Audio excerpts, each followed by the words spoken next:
Welcome to the English 403A weekly starter for April 13th, 2015. This weekly starter will be going over the next steps in your research paper, so please pay close attention so that you know how to complete the assignments for the week. As you can see, you should be in Unit 5, Lesson 11, Organize 2.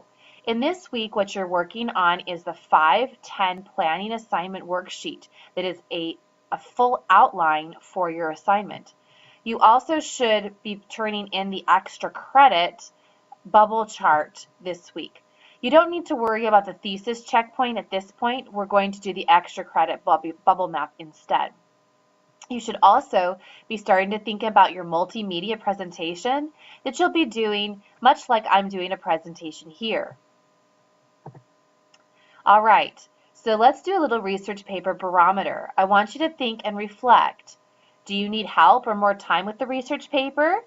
Or are you feeling mostly sunny? You're working on your 5-10 planning outline and you're getting things done. Is nothing done and you need major help? That means you need to reach out. Or have you finished everything up through the rough draft and you're really ahead of the game? Depending on where you are, if you're on one of these, you need to reach out to me to get help so that you don't get too far behind. The research paper is essential to passing the course. All right, there are 2 assignments that you'll be doing this particular week. The first one is extra credit and optional. The second one is required and worth 100 points.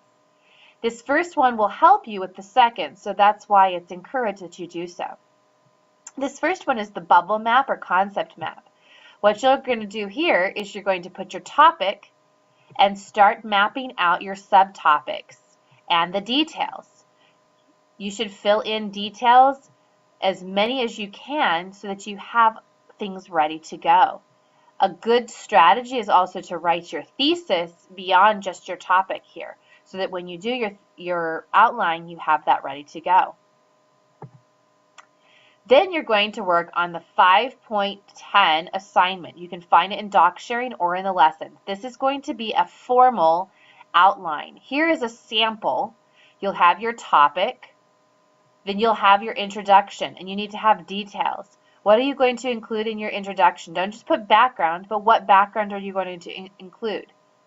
Give details, supporting paragraphs, bring in your quotes that you've chosen and the different evidences you're going to use. You'll need to cite 4 different sources in this assignment. Here it is concluding, and here is more. So if you'll go ahead and pause the recording on this so that you can look at really what you're going to be looking at. You should have an introduction with your hook, background information, your thesis, and a transition statement. For each body paragraph, you should have a subtopic, which includes a topic sentence, details with a quote, details quote, transition sentence. And you'll notice that this will help you. If you do well on this assignment, you will have your rough draft almost ready to go. You'll just have to insert and put it into your own words. You'll have all your information. Something to note, when you're using verbs, make sure you use active voice instead of passive voice, which that means active verbs like shows, provides, inhibits, examines, instead of has shown or past tense. Here's another view of this so that you can pause this and use this format for your outline. All right, the template shown is only to get you started. You don't have to use it verbatim. Filling in the blanks does work. You can also adjust to your particular topic. Keeping in mind that with this paper, you need to have in-text citations and a works cited page. To help with your works cited page, a really great source is EasyBib.com. You're going to be doing things in MLA format. And if you come to a session, and I'll also be doing a starter about how to do your works cited page. So keep an eye open for that. All right, let's go back to how to do in-text citations. You don't want to just stick in quotes. Your quotes should flow with your prose or with your words. So let's look here. Right here it says agricultural organizations were then formed to, and then the quote is inserted. It flows with the text. It doesn't say agricultural organizations were then formed, as seen in this quote. You don't need to add that. Make it just flow, and you just have to insert in quotation marks to indicate that they are not your words or ideas. And then you cite with the last name of the author and the page number. Now, if you are paraphrasing, you don't need the quotation marks, but you still need the citation number.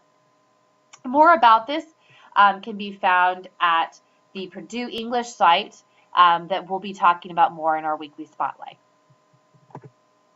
Your Works Cited page should have Works Cited, don't call it bibliography, it is called Works Cited for MLA format. It should be alphabetized by author's last name.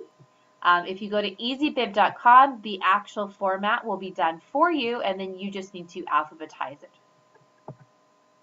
All right, so again, here's the bubble map. You can get this in Doc Sharing.